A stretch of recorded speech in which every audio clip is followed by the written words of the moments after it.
Olá, querido Crismando. Vamos dar continuidade ao nosso ciclo de pequenas catequeses. Nós vimos em alguns dos vídeos passados que Deus quer que todos os homens sejam salvos e cheguem ao conhecimento da verdade, ou seja, que todos os homens participem da aliança definitiva que foi instaurada pelo próprio Deus em Cristo. Então, a salvação das almas, das nossas almas, depende da integridade e da autenticidade da mensagem que foi transmitida. É necessário que todas as gerações possam abraçar a palavra de Cristo em toda a sua pureza, sem mácula, sem erro. Mas para isso, o que Cristo ensinou precisa chegar até mim. E qual a garantia que eu tenho que a palavra de Jesus vai chegar até mim? Se Jesus queria que esse conhecimento chegasse até mim, ele precisaria estabelecer um meio para isso. Dar uma garantia que a sua mensagem iria chegar até nós sem mancha, sem defeito. E ele fez isso através da igreja. A salvação que nos foi conquistada por Cristo nos vem através da fé.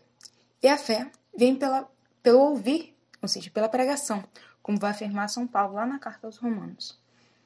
Em outro trecho da Carta aos Romanos, ele diz assim: como hão de acreditar naquele de quem não ouviram falar? E como hão de ouvir falar sem que alguém o anuncie? E como hão de anunciar se não forem enviados? O Evangelho, ele precisa ser anunciado a todos os povos, de geração em geração. Mas ninguém pode avocar para si a missão e a graça de anunciar o Evangelho em nome de Cristo. Precisa receber isso do próprio Cristo, aquele que recebeu toda a autoridade da parte do Pai. Então, Cristo, ele deu essa autoridade à igreja, na pessoa de São Pedro e dos demais apóstolos. Por isso, agora a gente vai falar da sucessão apostólica. Um documento da igreja muito importante é a Constituição Dogmática Dei Verbo, que trata da revelação de Deus, diz assim no seu número 7. Para que o Evangelho fosse perenemente conservado íntegro e vivo na igreja, os apóstolos deixaram os bispos como sucessores, entregando-lhes o seu próprio ofício de magistério.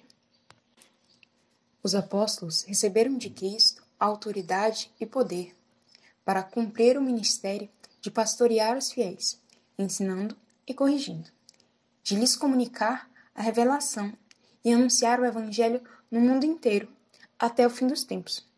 Só que os apóstolos não viveriam para sempre, e conscientes disso, inspirados pelo Espírito Santo, eles transmitiram a outros homens a autoridade que eles mesmos receberam de Cristo, instituindo sucessores, com a missão de completar e confirmar a obra a eles confiada por Cristo.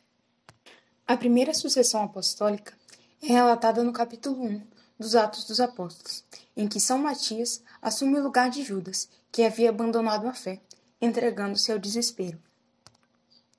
A sucessão apostólica, ela permanece até os dias atuais.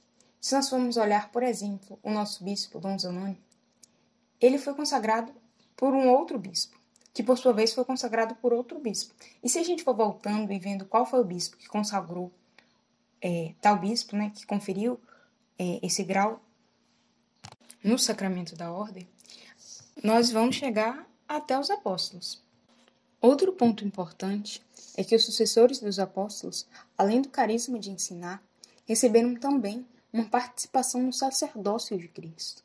Pelo sacramento da ordem, eles não transmitem apenas uma doutrina, mas a presença viva de Jesus Cristo nos sacramentos, pelo batismo que faz nascer em nós a vida de Cristo, que é confirmada e fortalecida no sacramento do crisma, ou da confirmação, como nós podemos chamar, que é alimentada na Eucaristia, que é curada na reconciliação e etc. Cada sacramento com uma graça própria que nos faz participar mais intimamente da vida de Jesus. E na sua maioria, todos esses sacramentos são ministrados por aqueles que participam de modo mais pleno do sacerdócio de Cristo, que são os bispos, e depois os presbíteros, que nós conhecemos mais pelo nome de padres, que são os auxiliares do bispo.